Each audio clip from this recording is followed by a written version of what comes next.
तो आपके जीवन में नजरिया योद्धा और लड़ाके का होना चाहिए, निराशा का नहीं।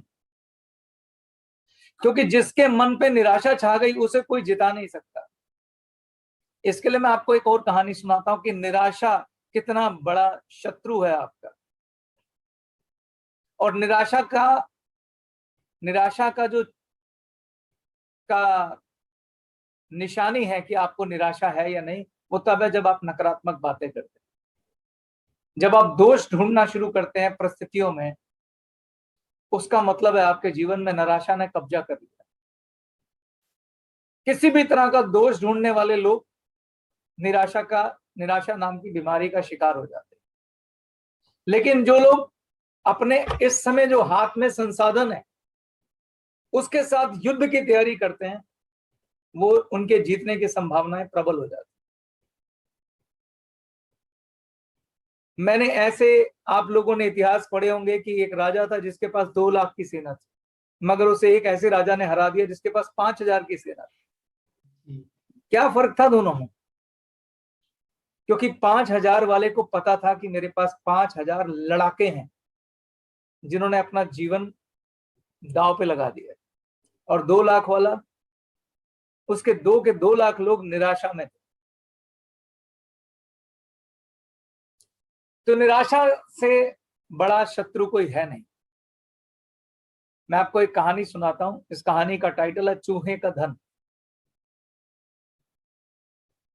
एक साधु था,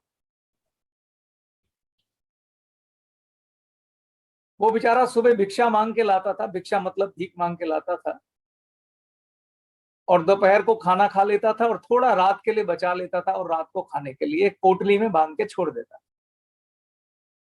यही उसकी दिनचर्या थी।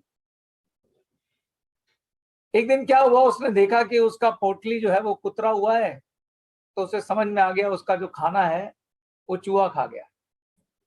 तो उसे उस रात भूखा सोना पड़ा। अगले दिन उसने क्या किया, पोटली को थोड़ा ऊपर रख दिया कि चूहा ना खाए।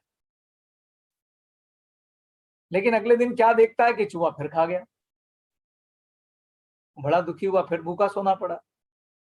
तो अगले दिन उसने क्या किया, पोटली को थोड़ा और ऊंचा रख दिया। लेकिन क्या देखता है कि चूहा फिर से उस खाने को खा गया। अब साधु को कुछ समझ नहीं आया, उसने छत में ऊपर, सबसे ऊपर लटका दिया पोटली को। लेकिन क्या देखता है कि चूहा फिर से उसके खाने को खा गया। अब तो भूखे रहते रहते 4 दिन हो गए, तो उससे रह नहीं गया, तो वो अपने गुरु के पास गया कि गुरुदेव ऐसे ऐसे हो रहा, मुझे तो समझ नहीं आ रहा, मैं पोटली को क्या आकाश में लगाऊं।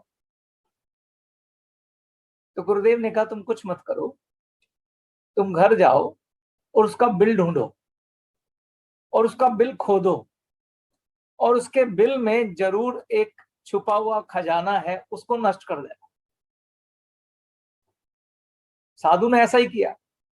वो गया, उसने चूहे का बिल खोजा, और बिल जब खोदता हुआ एक जगह पहुंचा तो उसे दिखा कि खूब सारा अनाज पड़ा हुआ जो चूहे ने वहां पे इकट्ठा कर रखा। उसने वो सारा निकाला और जला दिया। अगले दिन क्या देखता है कि उसकी पोटली का खाना नहीं खाया हुआ। फिर उसने क्या किया, पोटली को देखने के लिए थोड़ा नीचे रख दिया। तो क्या देखता है, चूहे ने फिर भी खाना नहीं खाया हुआ। फिर उसने पोटली को थोड़ा और नीचे रख दिया, तो देखा कि चूहे ने खाना नहीं खाया गया। अब उसको लगा कि गुरुदेव से इसका राय तो पूछना ही चाहिए। तो गुरुदेव के पास गया कि सर गुरुदेव ऐसा क्यों हो रहा है, अब वो मेरा खाना क्यों नहीं खा रहा है।